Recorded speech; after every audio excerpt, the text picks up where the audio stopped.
is 4:32. I'd like to call this meeting of the Law Enforcement Public Safety, Health, and Welfare Committee meeting into order. Okay, first item on the agenda is the approval of the February 16th, 2021 meetings. I make a motion to approve. Mr. Edwards makes a motion to approve. I'll make a second. All in favor? Aye. Aye. Okay, third item on the agenda is presentation of Emergency Watershed Protection Program grant and progress update from Chief Scott Cron.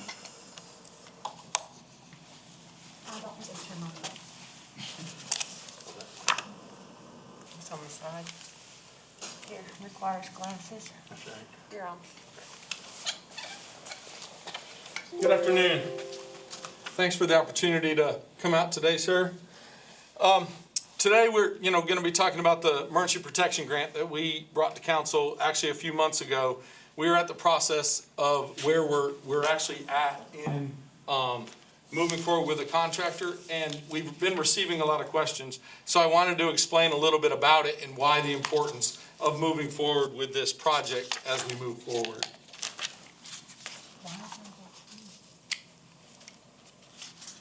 Hang on, let's start over, Sure. because I don't know why it went black. Let's start over. Now try. Back. Okay. The emergency protection grant, it's designed to protect and remove debris and different things for the public safety of infrastructure or downstream of an infrastructure so that we don't have a disaster later. The whole goal of this is so that if we have a flood or we have something else, we don't create more damage with a disaster we already had. And as we move forward, it's multifaceted. The county has used this before on some places where we had dams wash away, spillways, and those kind of things to be advantageous to the county using this grant. Of course, the benefits that we're going to specifically use it for is twofold, one of which is debris removal. We know that if you drive through Seneca and through the county, Borg Warner's area, all that, there's still thousands and thousands of cubic yards laying around the county. The goal here is to get that picked up and not washing into the waterway. So this grant specifically is going to focus on that and keeping that. We're also going to do some bank stabilization so that the bank quits washing away, which then ultimately washes the road away because of water and downstream. A lot of that is caused from the disaster itself because we're plugging culverts. We're diverting the water where it normally wasn't. It is in areas dammed up that normally wasn't a wetland and it's now wet because the water can't free flow. So we'll be mainly working on the debris projects when we go through this program. The projects we're going to be working on, when we see this, the DSR, this project is bigger than Oconee County. So we actually start on 5 in the overall grant for the state and move down to 13. So things to remember is this is only what's in Oconee County, and that's kind of why the numbers get a little bit mixed up. But we kind of prioritized them as we went up and down through this. The first 4 you see, we are looking at having the contractor, tonight you'll see that going in for the process that we want to use to use SDR for that contractor. So SDR is the company that actually was brought in by the state to chip all of the debris, the 500,000 cubic yards of debris at the Seneca Middle School site is who the state brought in.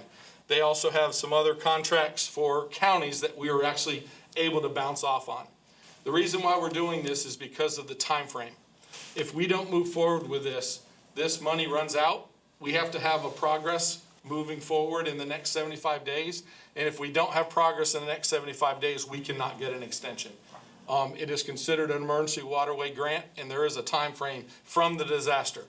Due to COVID and a lot of other things, everything got pushed down, and the county really didn't get the paperwork until end of January for us to really be affirmed that we had all the paperwork to be awarded this grant, which has put us way behind the process. But you'll see the first 4 are marked for SDR.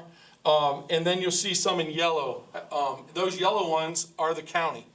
We've talked to Roads and Bridges, and the county is going to be able to pick those up and use the time and equipment and cost of that for actually our match to go to do 9 and 12 at a later date, phase 2 of the project, which allows us to use what they call in-kind match, and that's the cost of the fuel, the tire equipment, the management, my time, our staff's time, all lumped together to cover the 25%. So it's a 75-25 match. So we can reduce some of that in just overhead cost that we've had. And then the match that was already put to council on the agreement. So our phase 1 projects are with SDR. Those projects themselves will start with Connie Ross Creek and Radisson Road. This is 500 foot upstream and downstream of the debris. What we're doing is we're trying to clear that debris away from that roadway and culvert or bridge, depending on which one it is, so that it doesn't wash it away. That's our infrastructure. If it washes away, the very first picture showed a culvert half full of debris. The next picture was Cobb Bridge Road. And that's what happens when debris starts to clog culverts and those kind of things. We wash bridges completely away. Or culverts completely away. As you can see, you have on the left, you have the actual 500 feet upstream and downstream in red, but then on the right, all the major infrastructure in the area that is affected by flooding, road washing out and all that. So there's a little, at the top, you'll see that, it talks about electrical, sewer, water, and gas mains and those kind of things with all the electrical. We used all that to show the importance for the federal government to actually award the grant for us to move forward, to try to remove some of this debris. Our second priority is Return Church Road. You'll see there it's 500 feet upstream and 1,300 feet downstream. Well, this is our water treatment facility. Water treatment facility floods, they lose the ability to treat water, and industry, everything else becomes an issue for that. And that is the area that was NRC deemed was the most likely to cause problems within that infrastructure area for that. And you can see, again, on the right-hand side of that, all the infrastructure that is affected from flooding or a road washing of that event. Return Church and Semper Fi. Most of us know this as the Borg-Warner area. Well, you have the Borg-Warner property, and then right behind that you have a street, a creek, and a culvert, all of which are completely still full of debris. Right up the hill is one of the houses, 2 of the houses that have been now completely removed, where the storm came right through and virtually started the start of that debris with all the logs and all that down. So there we're going to 500 feet upstream and then 1,300 feet downstream as it goes down through. Again, clearing that to get that free flow again. This will affect Wells Highway, Semper Fi, Return Church Road, all of that area as we move forward, as debris continues to clog the drains in a continual maintenance. Fourth one in here is Wells Highway. Obviously, Wells Highway, you'll see the picture. We're actually specifically talking about the purple section on that picture because there's actually 2 DSRs in this. But the purple, it is 700 feet upstream of Wells Highway. Major thoroughfare. It is flooding. If you go by there today, you actually see pieces of Borg-Warner still down in the debris field, in the creek, rusting and those kind of things as we move forward. So the 4 sites listed we had surveyed, and we are looking at 4,000 cubic yards of debris out of Site 5, which is Connie Ross Creek, 1,500 cubic yards out of Return Church Road, 4,000 cubic yards of Return Church Road and Semper Fi, and then 1,500 cubic yards at Wells Highway that we would have the contractor come in. They're using specialty equipment, reaching out into the streams, rivers to pull it out. And then basically as they come back out, they take and make sure the bank's still good. They make sure that any washes are taken care of and that the debris is done. The stumps and those from logs and trees will actually be left in place. for actual bank stabilization. We do, in this event, we do not remove the stumps because of bank stabilization. Now, if the stump is more, I believe it's 70% out of the ground, it will be removed for safety purposes, because then it could wash downstream also. The projects that the county roads and bridges are going to be doing, and we're going to be using, again, this is as in-kind match with the crew that was designated for that, is DSR 10. It's Horseshoe Bridge. We have 100 foot upstream and downstream on the two crossings of Horseshoe Bridge. We have riprap, bank stabilization, culvert work. All of that, again, will be 75-25 instead of 100% if it washes out as it comes down through it. We do have some engineering costs that we're going to incur on that. One thing nice about this grant is the management and pre-engineering cost of these events is 100% covered by the grant. And that is already started, and we're having conversations to work through that so that that part is already taken care of as we move forward.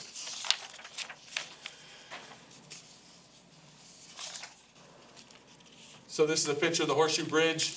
You can see it's just really right there at the culvert, and that as we go through. The next one here is Leela. Again, this is a double section where you actually have two SDRs on it. But Leela Road, it's a very short green section on this picture here.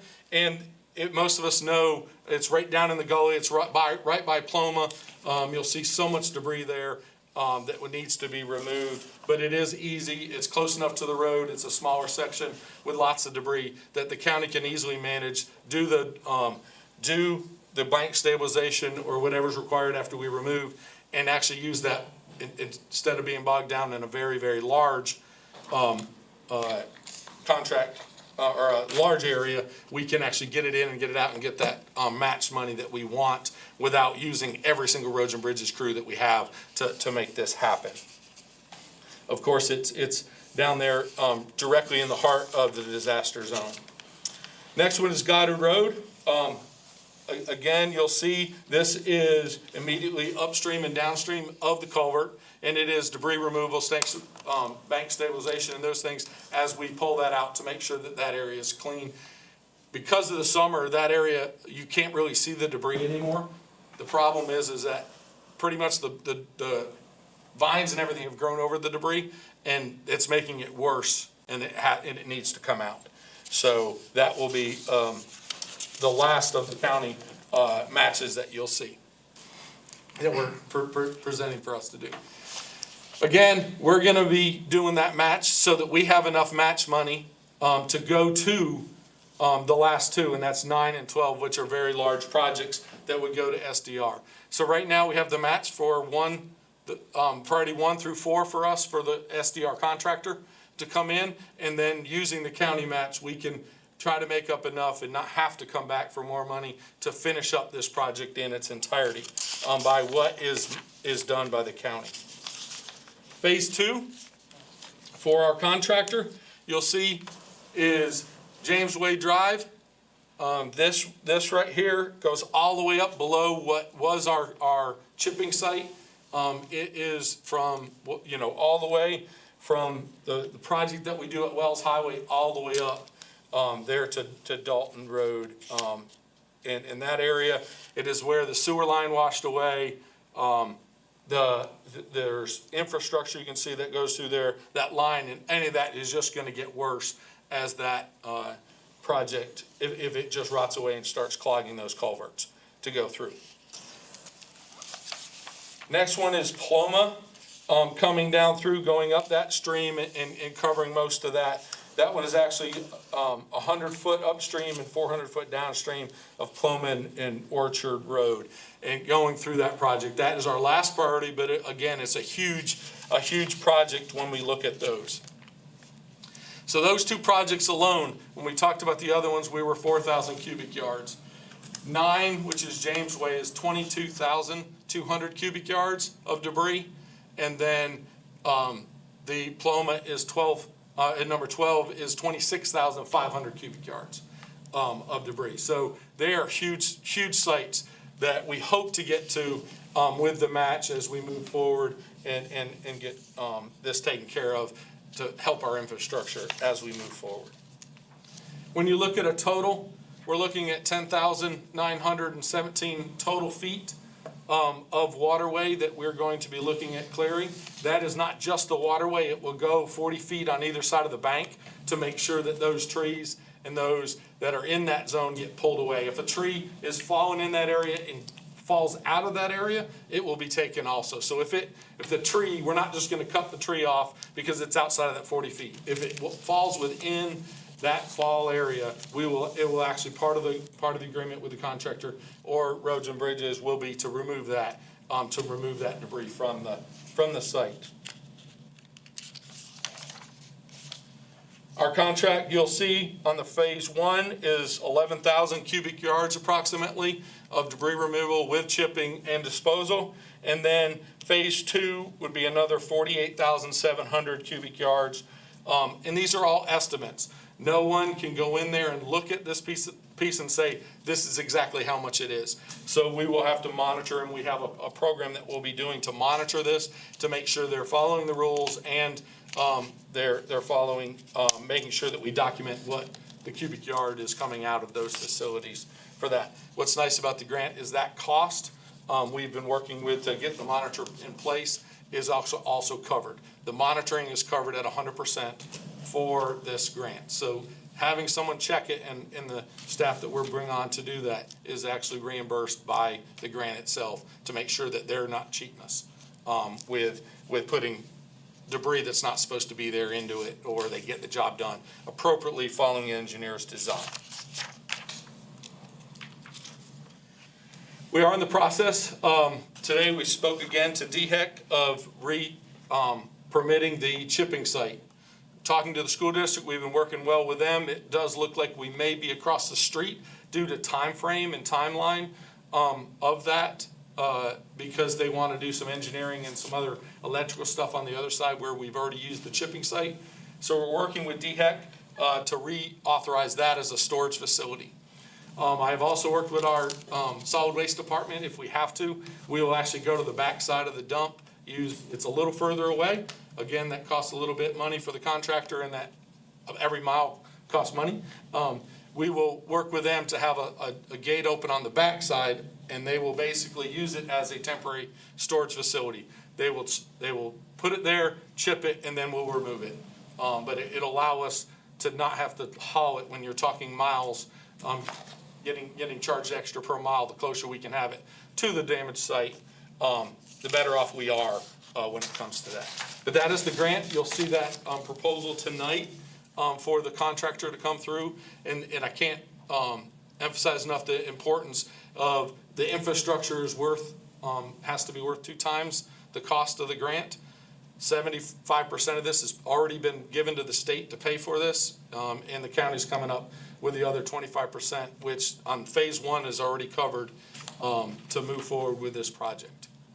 And any questions?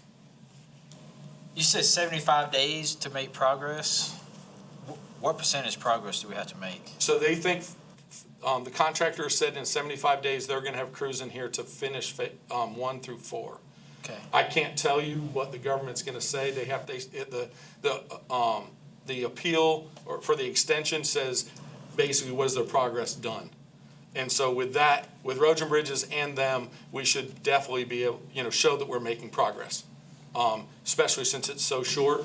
In the conversation, we immediately got the state's approval, and we just have to, when we get progress, we have to go to the federal approval on that.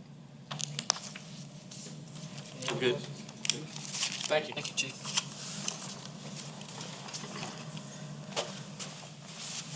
Next item on the agenda is the 2010 through 2020 Collision and Injury Report presentation presented by Mr. Mike Smith of the Oconee County Planning Commission.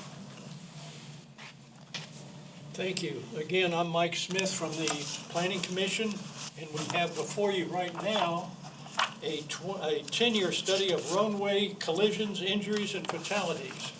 I want to point out where we got this data from. I'm going to be using a screen over here, the South Carolina Department of Public Safety. So let's take a look at the next screen, please. just to start putting some numbers together, we talk about collisions with injuries. The primary causal factor, driving too fast for conditions. Move your eyes down to fatal collisions. And the primary cause for that is driving under the influence. When you put these two columns or these two brackets together, on the right-hand side of all of these total collisions, the primary contributing factor was driving too fast for conditions.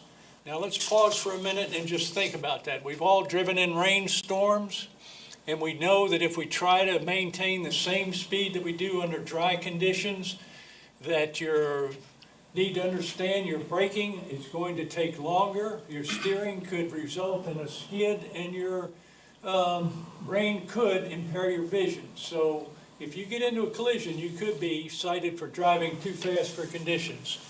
Next page, please. When we put this in a graph, move your eyes all the way down to the bottom. And now we're talking about collisions for injuries, non-fatal. Driving too fast for the conditions is the primary cause. Next slide, please. When we look at this slide for fatal collisions, and we look at the primary cause, driving under the influence, and look at the one that says driving too fast for condition, it is catching up with the one that says driving under the influence. Now, let's take this and look at the next one, and we have two maps. And of course, the one on the left-hand side is showing you all the frequency of collisions where injuries occur.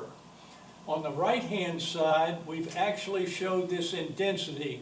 And down at the bottom, there's a little color graph that'll show you the intensity and show you where around Seneca, the urban areas, around 123 as it heads towards Clemson, there's a great deal of activity. Now let's look at fatal collisions. You can see where they are around on the left-hand side, and again, the primary cause of these are DUI and then driving too fast. I want you to recall this intersection right here off of Highway 11, and it looks like 76. On the density chart on the right-hand side, you can see where that really comes into play, that intersection right there, and we'll talk about that later on. And again, over here as you head towards Clemson, and this one up here towards Salem is a head-on collision, which was horrific when you have a collision like that. Let's take a look at the next slide, please. Let's look at all of these in the right-of-way when we talk about a primary condition of DUI. Right here, deterrence. We can talk about publicizing it, enforcing it, some of the rules and the regulations that we have. I'm not going to go through the other bullet points, but looking at the center column. Strategies to reduce driving too fast. Again, its enforcement activity should be able to reduce some of that. And on the last column, strategies to reduce failure to right-of-way. Gee, we could sure use a little bit of help with some of the intersections. The one, remember that I showed you with fatalities, could certainly use some engineering help. Next slide.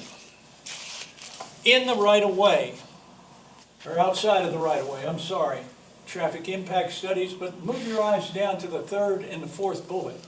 Limit curb cuts and shared access. Let's say we have several businesses along a corridor that are reasonably close together.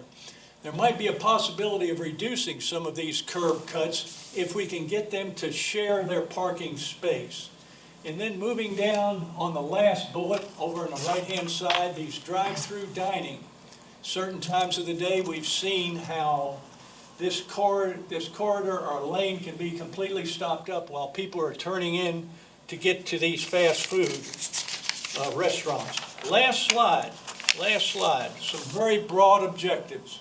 They all start with the word E, enforcement, education, and particularly driving under the influence, and engineering, perhaps some engineering. Remember that intersection that I showed you at Highway 11 and 79 could certainly minimize some of these conflict points. Does anybody have any questions? Very Just good. going off the record, I wonder about this kind of activity too, and you see this frequently. I didn't see any of this, how you would document any of that, but it certainly is a distraction now with drivers. We've definitely talked about curb cuts and encouraging businesses to share one driveway. Yes, and accelerate and decelerate lanes would certainly help quite a bit. And maybe we need to take a closer look at it. Thank you. It's kind of unique that the density of the accidents is in the populated areas, which makes sense. But Absolutely. it doesn't overlay that with the density of the fatalities. Isn't that curious? Yeah. And that brings up to the attention of absolutely driving and then driving under the conditions such as rain conditions, et cetera. In that one intersection there is just, they've got a lot of accidents there with injuries and then fatalities right there in there. So that's an interesting intersection. There's something going on there. Well, thank you, Mr. Smith. Okay, thank you.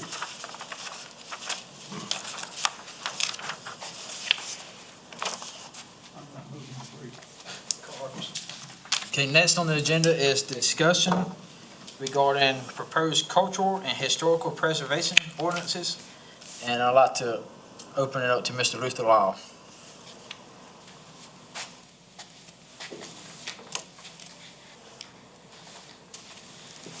I think at your last council meeting, you had a copy of this list of historical markers and war memorials in Oconee County that's been passed out to you, and I think you went over this a little bit. This is important to me personally for several reasons. The list that you have here has 64 historic markers and memorials throughout Oconee County. Now, a lot of them are right here in Walhalla, like around the courthouse. There are 7 war memorials at the courthouse, and there's one Native American monument at the courthouse. So that's just one location.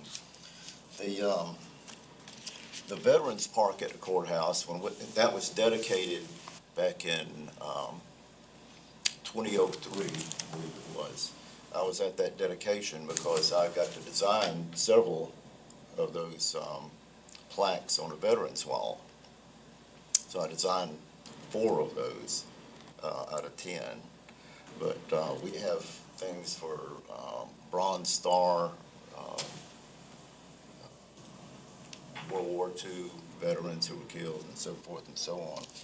But the important thing here is that we don't have any protection in line if any of those things were damaged. If someone came in and vandalized it, we don't have any law on the books or ordinances on the books that protects any of the monuments here in unincorporated areas in the county. Now, Walhalla has passed an ordinance for monuments in the city limits of Walhalla, and so that's in place now. I don't think Seneca or Westminster do, but with this proposed ordinance here, I think this would cover the entire county, especially in the unincorporated areas. So a lot of these monuments are in unincorporated areas. And when I was on the Arts and Historical Commission, we put in multiple historic markers, not only for Native American villages, but also we did 2 for African Americans.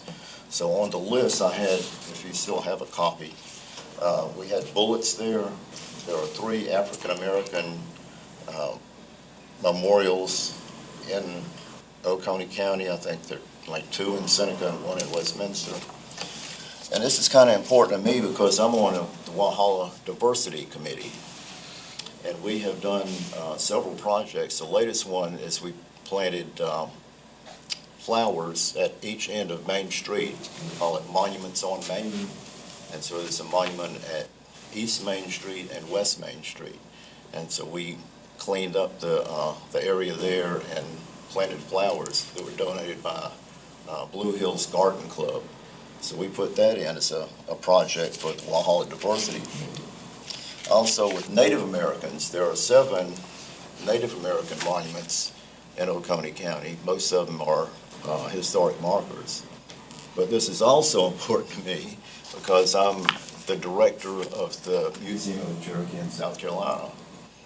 And so, I have a feeling for that. Oconee County was named for the Cherokee village of Oconee. Our seal, our county seal and county flag were designed by the Cherokee. And just coincidentally, today, I received a note from the South Carolina Commission of Minority Affairs. And they came up here last week in the museum, and we discussed some of the things that we're doing here in the county, and also about these monuments and this proposed ordinance. So I had a nice little thank you note from them about, they enjoyed the visit, enjoyed the tour of the museum, and they approve of what we're doing, to protect our monuments and our heritage. The other thing, the last thing on there, on this list, is veterans monuments. I am a veteran, okay? I served in the military from 1969 to 72. Kind of a bad time to be in there, but I think I'm a better person for that. But bottom line is, I think we should go ahead with this proposed ordinance, and I would suggest that we do the highlighted area here that protects the property that is publicly owned, operated, controlled by the county.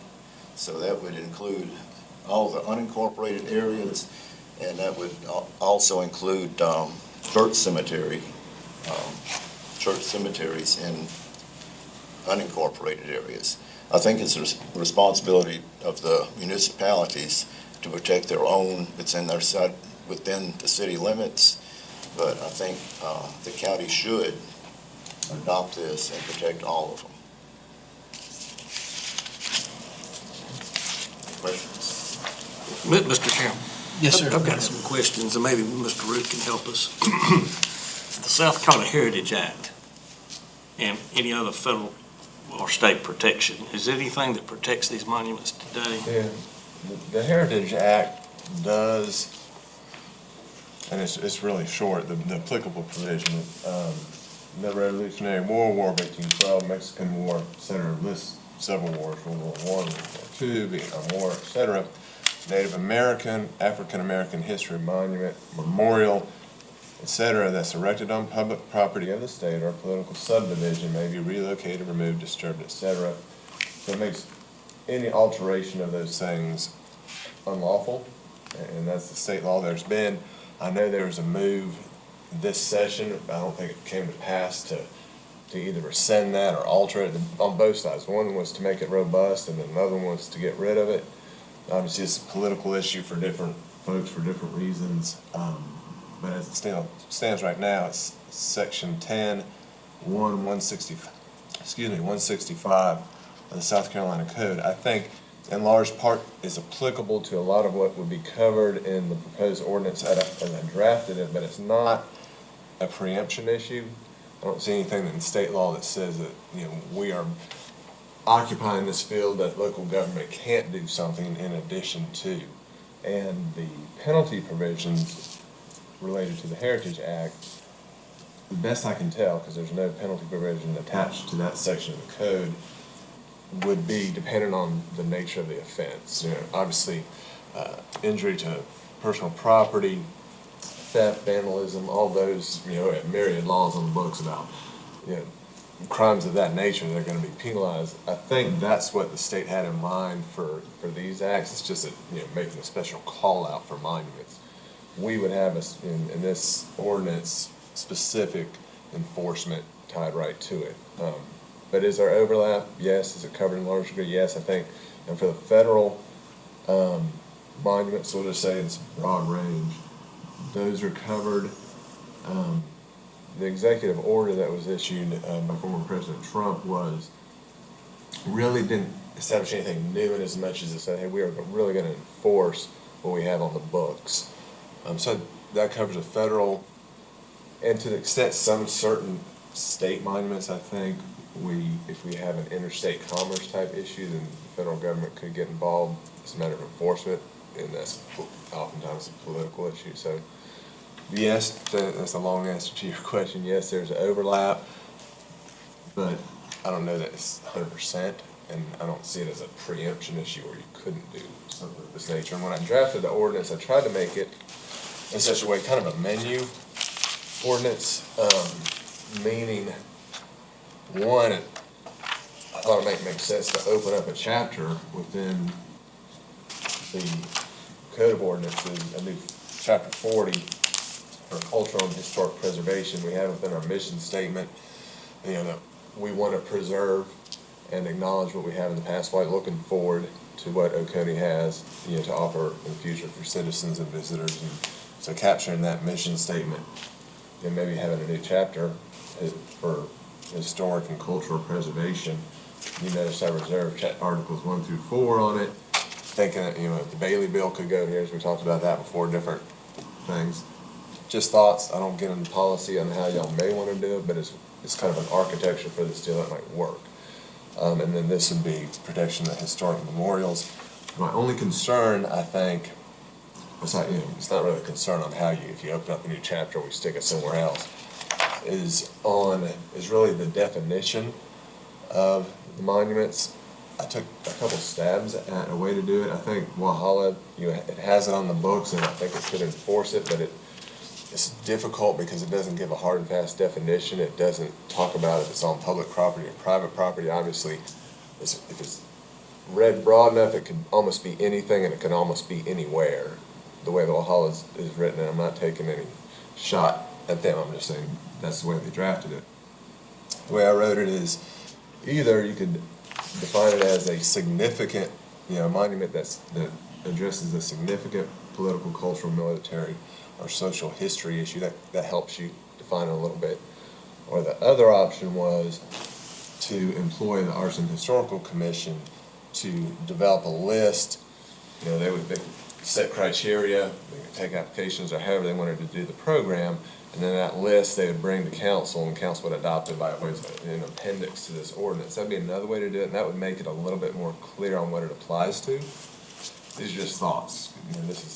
Y'all may have certain better thoughts, and ultimately council's the arbiter on how to do it. I'm just trying to think of something that's enforceable.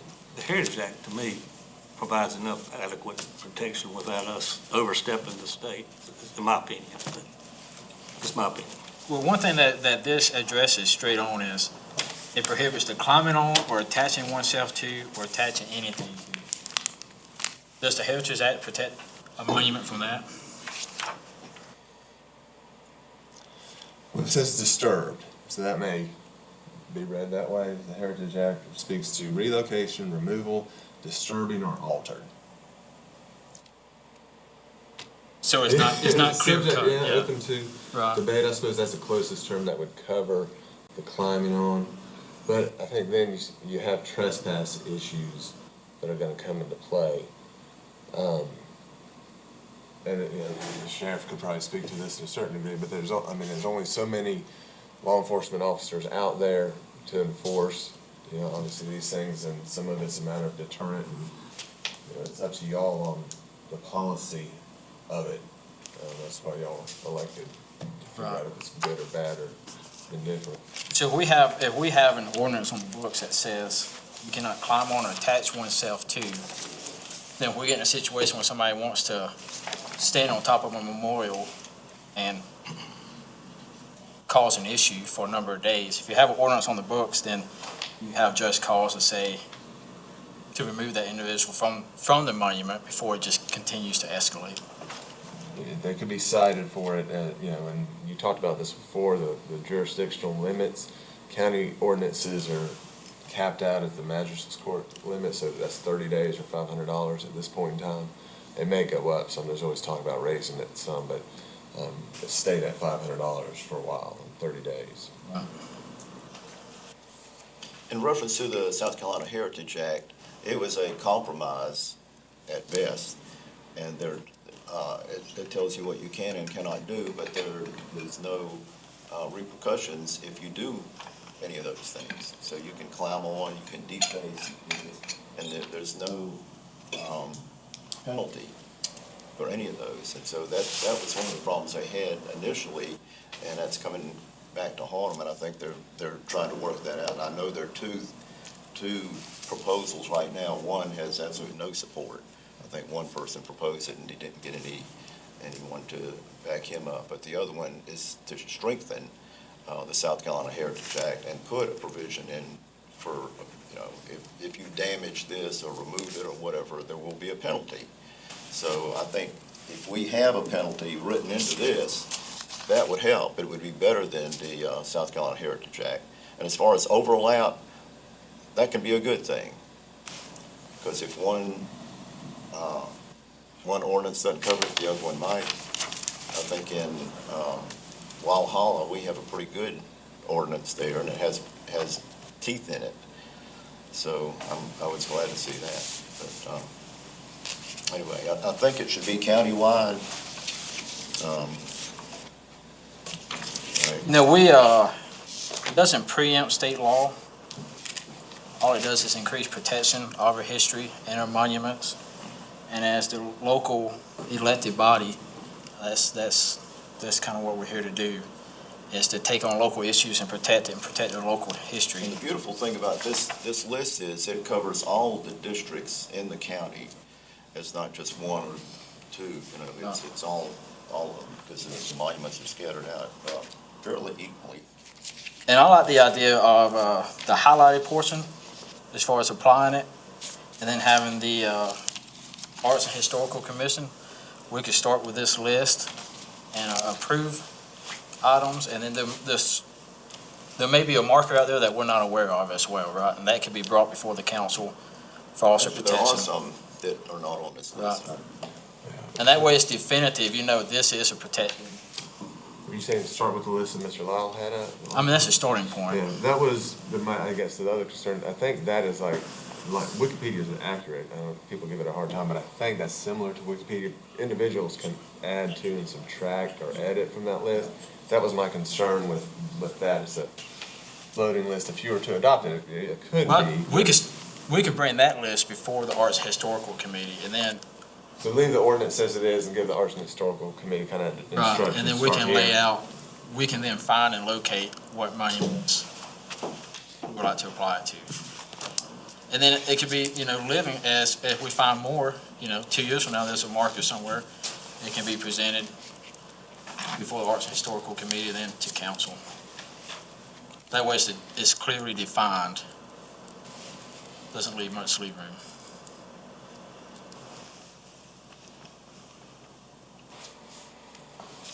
Does anybody have any other questions? Mr. Davis, we're talking about the, I know, I've been listening. okay. You have any questions? So I would like to make a motion then to take this ordinance as written with a highlighted portion, and let's forward this to the full council for decision. I'll second it. Second. All in favor? Aye. Aye. Thank you. Thank you.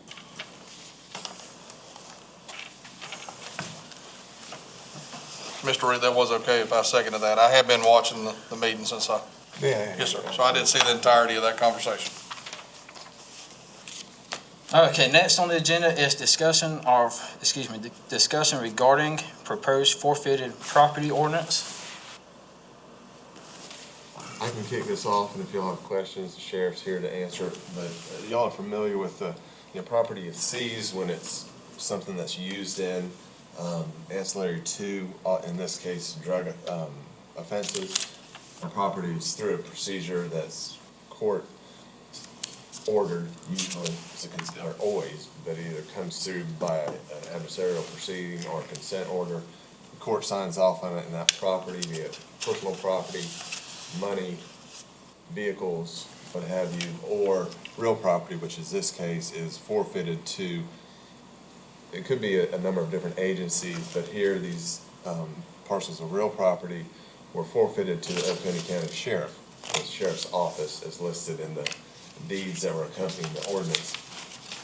The reason that we have this here, and I think this is one of the first things that the sheriff and I talked about when I started 6 years ago, was these properties have been with the sheriff through these orders and his predecessor on a couple of them for a long time, and they haven't been transferred and essentially monetized, so that money then can be used for additional drug-related operations. There's some, because the property is essentially by the order or by a deed, it's transferred to the sheriff's office, and it creates a little bit of an ambiguity on who that is. The sheriff and that office predates certainly home rule county government in a lot of jurisdictions, and he is a constitutional elected officer, essentially an entity of him to himself, and so that's why the county government and the sheriff's office are separate and different. But when something's deeded to the sheriff's office, it makes it a little bit confusing if you're going to try to transfer that later. This ordinance allows for the county administrator, to the extent it's necessary, to sign a quitclaim deed or similar document saying, hey, the county doesn't have any interest in this.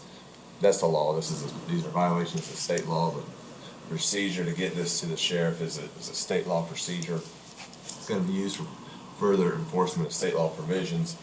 And really, in the statute, the only operation that the county has is to receive the funds, hold them in a separate fund for the sheriff's office in his name and benefit, and then, essentially dole those out as he needs them. So this just outlines that, and it allows the administrator to help facilitate the transfers. And the county's essentially saying, hey, we're good with what you're doing. Sheriff, we consent to you transferring this. It clears it up so he can, get rid of the properties and turn them into something that he can use, I suppose. Is that fair? Does anybody have any questions? Sheriff, do you have any comments? Because do we need to take action, Mr. Root, or? Just same as last time, you want to make a motion to forward this to full council, Okay. and then I'll have it on there. Make a motion to forward this to full council. Second. All in favor? Aye. Thank you all. Okay, next item on the list is a discussion regarding designated tornado shelters. Last year in South Carolina, we had 62 tornadoes, and as we well know, we had one that devastated our own community. I have a map here, lists all the tornadoes in the United States, but right here across our region, there was a good many last year alone. So the one that struck Seneca last year, unfortunately, we lost one life, but by the grace of God, we did not lose many, many more. And really what I want to do is discuss the possibility of designating tornado shelters in our community. It can come from public buildings, county-owned, municipal buildings.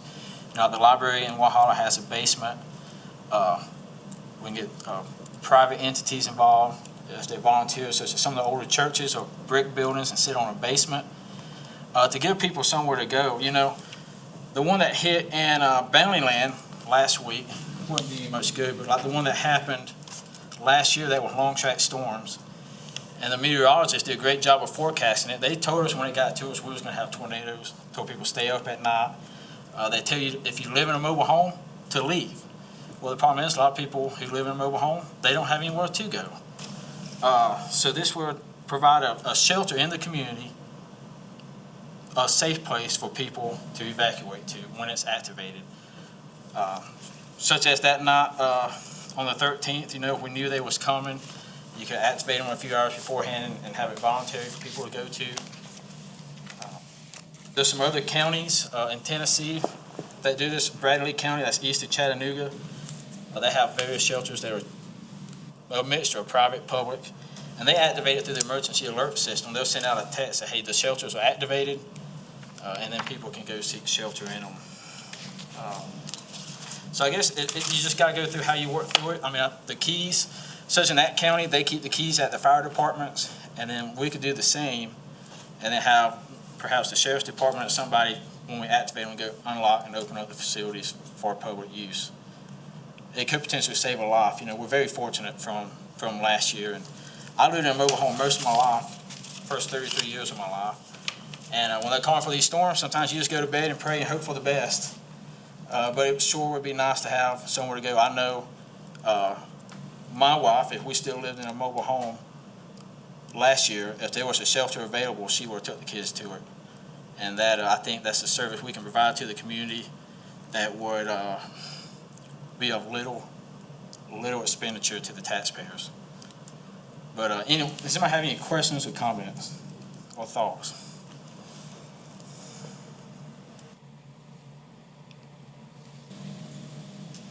Chairman, if I Yes, may, yes, ma'am. I think that we can work together to start a preliminary identification of at least some anchor institutions inside of our communities.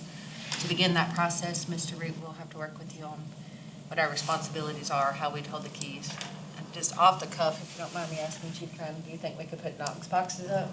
Yes. That way they wouldn't have to be held in fire departments, like each facility could have a Knox box and only certain authorized personnel would have the code. That way there wouldn't be any coordination of Right. getting the key. The key would be in a secure location at the location. Okay. I feel sure we can identify some areas and branch out from there. Okay, and then from there, once we have it, just establish how we notify people. I mean, we can get on social media, we use reverse text system. I think a good thing too, maybe put up some signs, hey, storm shelter this way. Because you have to think, we have a lot of parks and people like to use them. Where if you're in a tent or a camper and all of a sudden severe storms come up, you're very vulnerable. So to have a way to let visitors know too where to go, and maybe that's something, at least in the county parts, we can put in the welcome packet or any documents they have to sign when they take out a rental. So do we need to take any motions or any actions now to get this ball rolling as a committee?